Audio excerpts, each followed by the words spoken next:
Assalamualaikum warahmatullahi wabarakatuh. Kembali lagi bersama saya Muhammad Andriansyah and my ID 232 1010 652. Nah, pada kesempatan kali ini I would like to present about narrative text.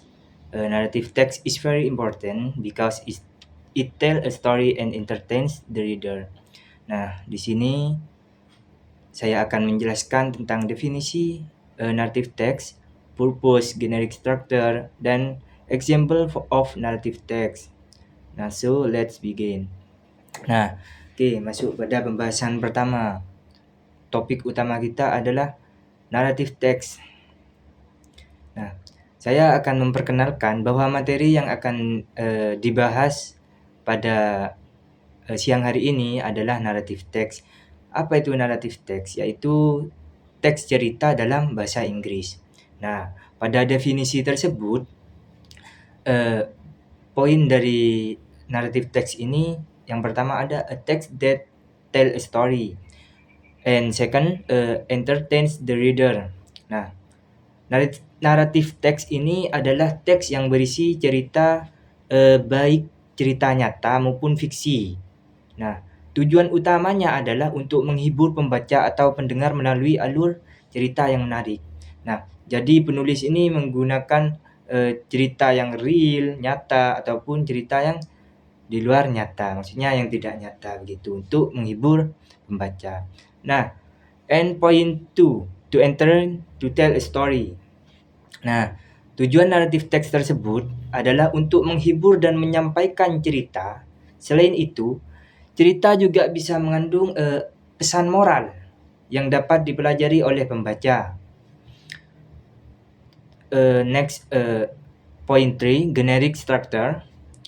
Pada generic structure ada poin-poinnya. Pertama, orientation, complication, resolution. Nah, naratif teks ini memiliki 3 struktur utama.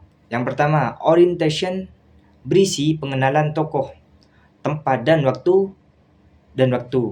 Nah, complication adalah bagian munculnya masalah, resolusi adalah penyelesaian dari masalah tersebut, begitu.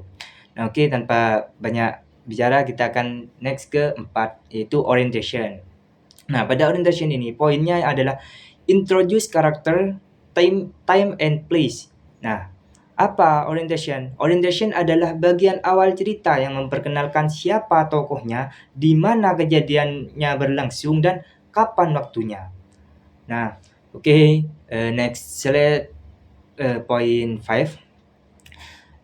The problem appears, conflict happens. Nah, complication adalah bagian inti cerita di mana masalah mulai muncul. Konflik ini membuat cerita menjadi menarik dan menegangkan. Dengan adanya masalah, sang penulis ini mengcover masalah tersebut menjadi menarik dan menegangkan sehingga banyak pembaca yang penasaran akan isi dari tulisan tersebut. Yang keenam adalah resolution. Pada poinnya, the problem is solved.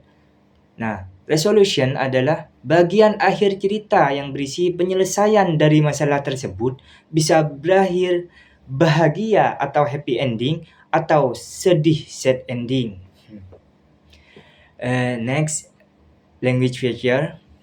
Pada poin kali ini ada past tense, tetap menggunakan past tense, action verbs, and time conjunction.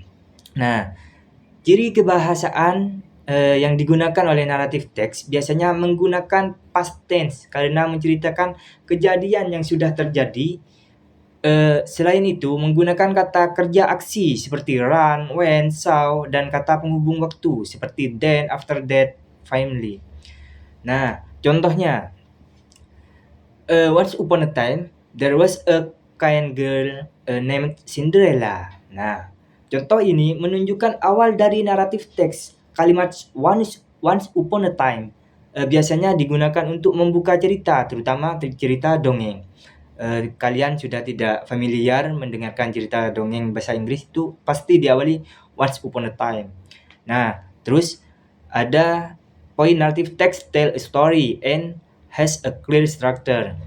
Nah, kesimpulannya begini.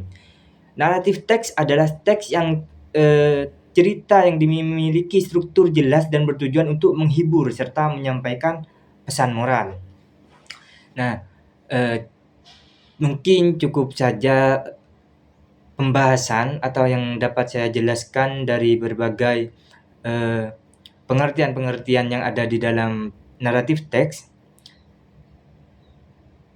Saya inginnya ini lebih panjang videonya ya, karena berhubungan yang pertama badan kurang sehat.